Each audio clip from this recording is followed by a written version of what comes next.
Con el voto de los 16 senadores frente amplistas, el Senado aprobó la Ley de Inclusión Financiera resistida por las cooperativas de ahorro y crédito.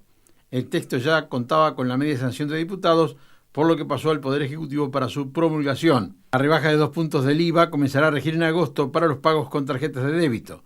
La ley aprobada fue enviada al Parlamento por el Gobierno y prevé la obligación del pago de salarios, beneficios sociales, nuevas jubilaciones y honorarios profesionales en cuentas bancarias o en instrumentos de valor electrónico como tarjetas prepagas, billeteras electrónicas u otros instrumentos similares.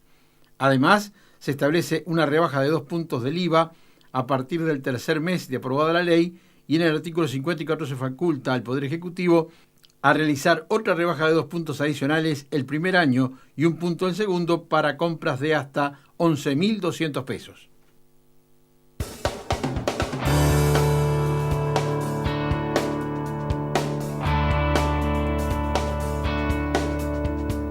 Muy buenos días, y como ustedes lo veían en el informe, las cooperativas de ahorro y crédito se oponen a alguno de los artículos de este proyecto de ley que ahora está esperando la promulgación del Poder Ejecutivo, que tiene más de 70 artículos, y algunos, según las cooperativas, los perjudican. Es un gusto ya tener en esta mesa de trabajo, y le damos la bienvenida a Alfredo Lamensa, es asesor legal de las cooperativas de ahorro y crédito. Bienvenido, un gusto recibirlo. Buen día, Ana María. Estamos hablando porque quizás la más conocida puede ser ANDA, como veíamos en las imágenes, pero estamos hablando de ¿cuántas cooperativas de ahorro y crédito? Y bueno, son aproximadamente 75 que nuclean una cantidad más o menos de 600.000, 700.000 socios activos y que están repartidas por todo el territorio de la República, algunas de mayor volumen, que seguramente son las más conocidas, y otras de menor volumen, pero que en su región, en sus lugares de origen o en su gremio, porque las cooperativas tienen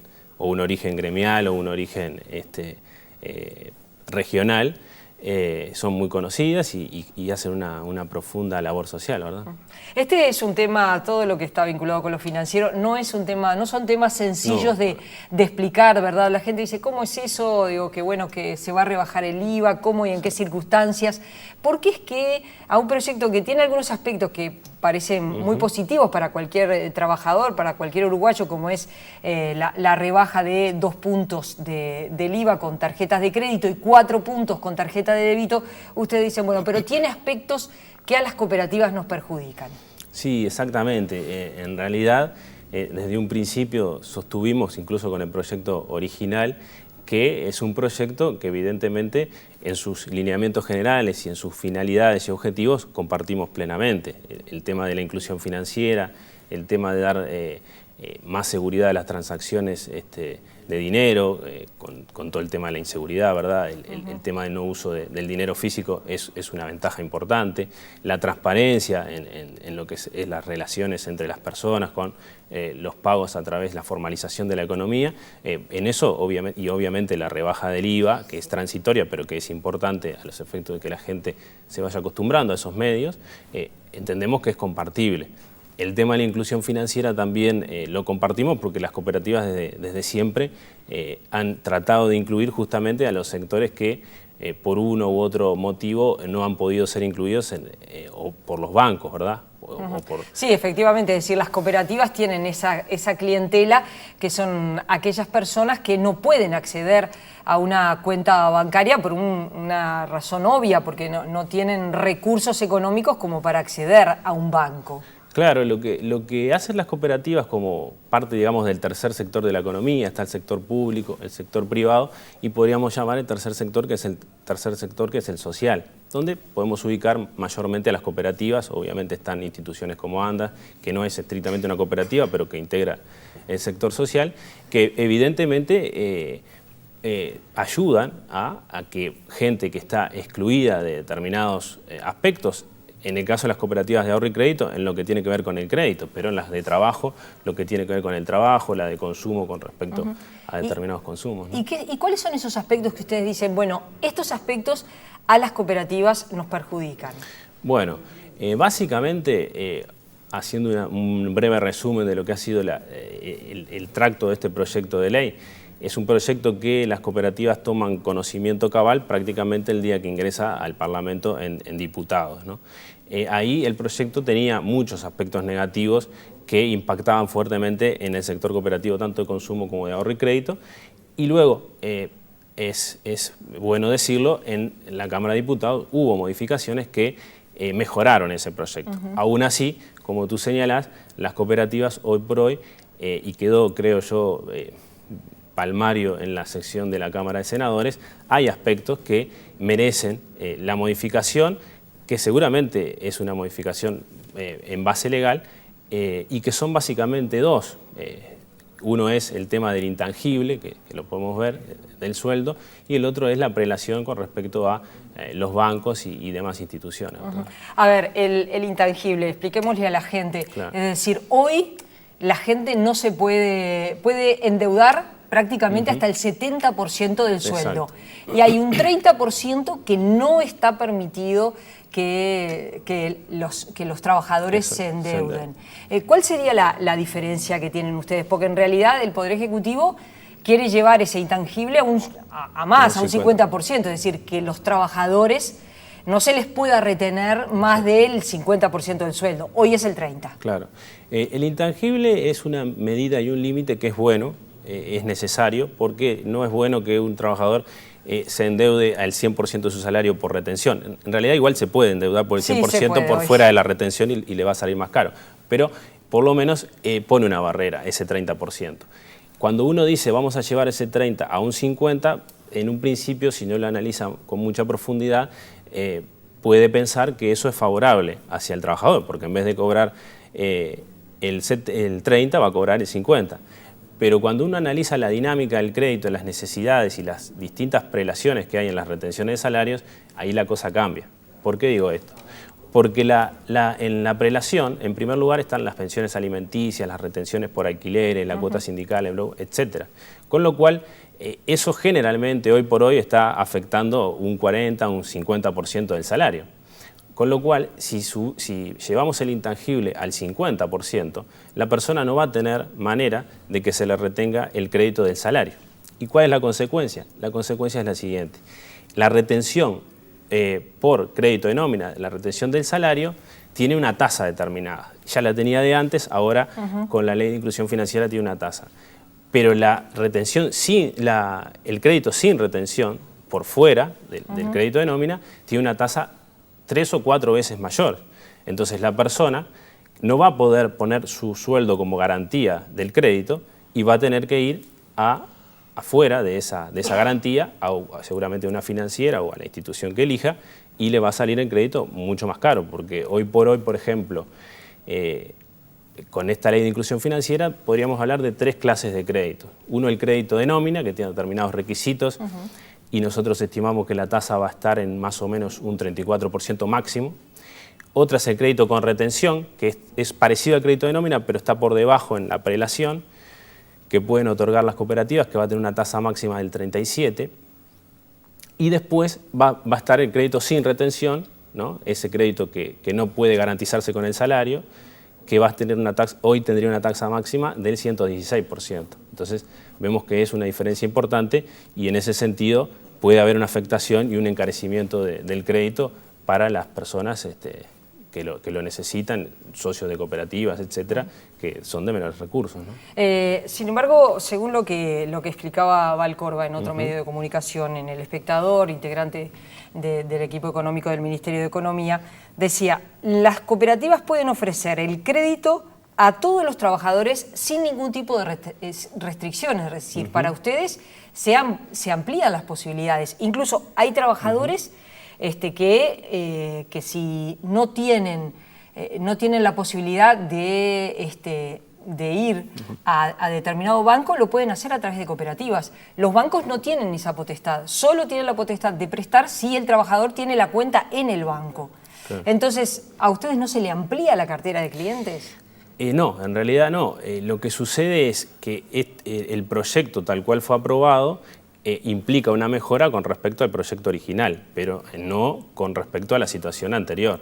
Anteriormente las cooperativas podían tener socios libremente y otorgar créditos libremente a cualquier persona. Ahora eso lo mantienen, pero con la competencia en la misma franja con respecto al crédito de nómina con los bancos. Tengamos en cuenta que la potestad de retención se le dio a las cooperativas como un beneficio en función de sus características sociales, ¿verdad? Desde tiempos, hace décadas ya. Y ahora se incluye en esa línea a los bancos privados, ¿no? Porque ya el Banco República ya tenía la potestad y por encima de las cooperativas de ahorro y crédito. Con lo cual, en realidad no hay una mejora con respecto a la situación actual, al contrario. Y eso quedó visto también en la sesión del Senado, tanto por legisladores del oficialismo como por legisladores de la oposición, ¿no?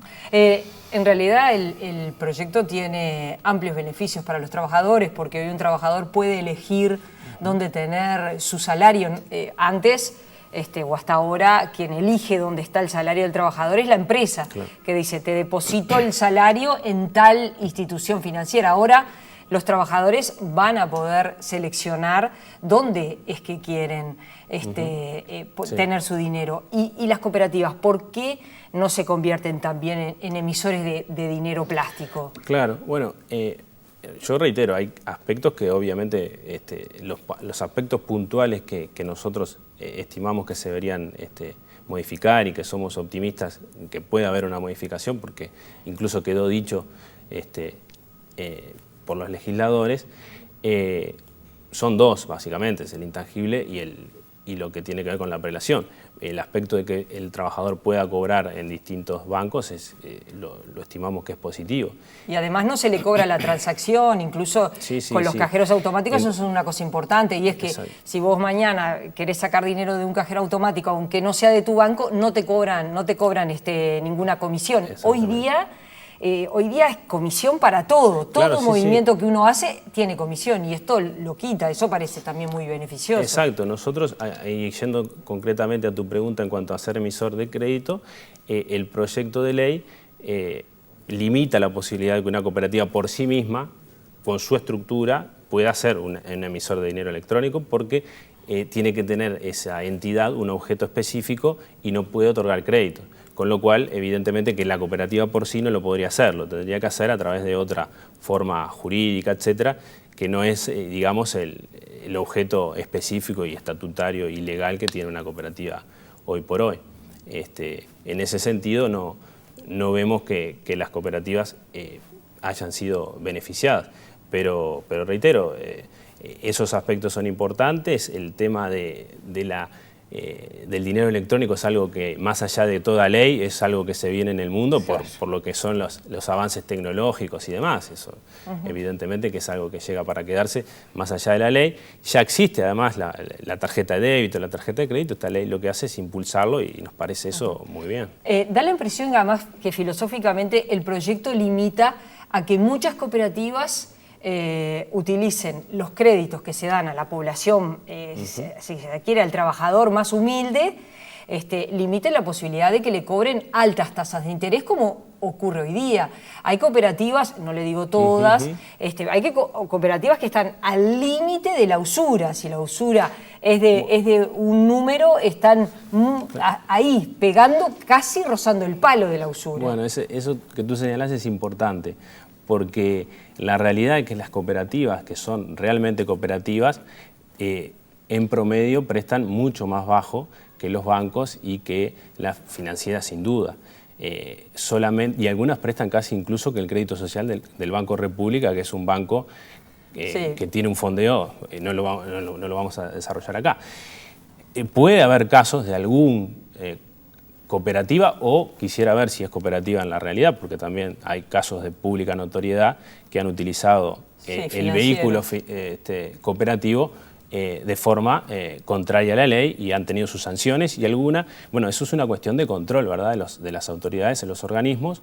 Las cooperativas agremiadas en la Cámara Uruguaya de Cooperativas de Ahorro y Crédito y también en la Confederación Uruguaya de Cooperativas en general, lo que hacen es luchar contra esas pseudo cooperativas que obviamente dan una pésima imagen que perjudica al sector. Si algo de bueno tuvo esta ley para el sector fue el apoyo de todos los partidos políticos hacia lo que es el movimiento cooperativo, ¿verdad? Uno lee las actas de la Cámara de Diputados, de senadores, y ve que hay un apoyo importante y se reconoce eso, ¿no?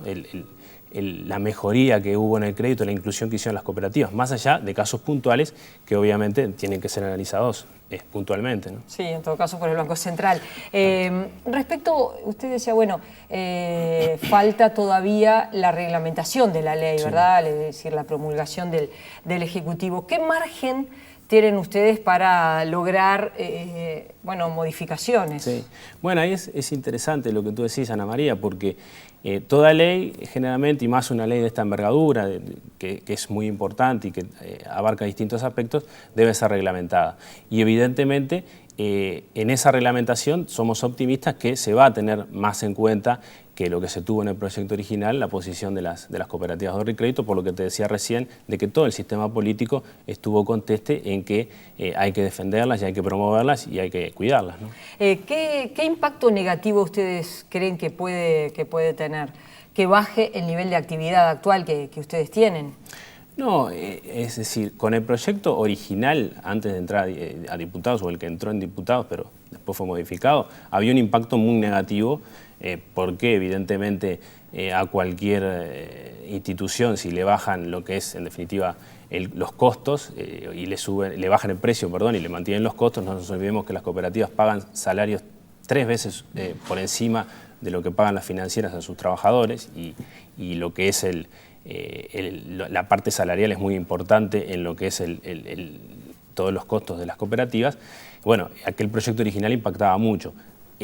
Con las modificaciones que tiene, va a tener un impacto, todavía no lo tenemos cuantificado porque es muy reciente, y además eso depende de lo que se haga en la reglamentación, ¿verdad? Si la reglamentación suaviza aún más los aspectos, las aristas que son ásperas del proyecto, pensamos que el impacto va a ser menor. Si lo que se hace es llevar a más lo que ya dice el proyecto, bueno, ahí el impacto va a ser seriamente negativo, ¿no? Es decir, menos gente pidiendo préstamos a las cooperativas. No, con respecto a la gente, más allá del interés de las cooperativas, que es el interés de sus socios, las cooperativas no tienen clientes, sino que son socios, ¿no? Es una sociedad.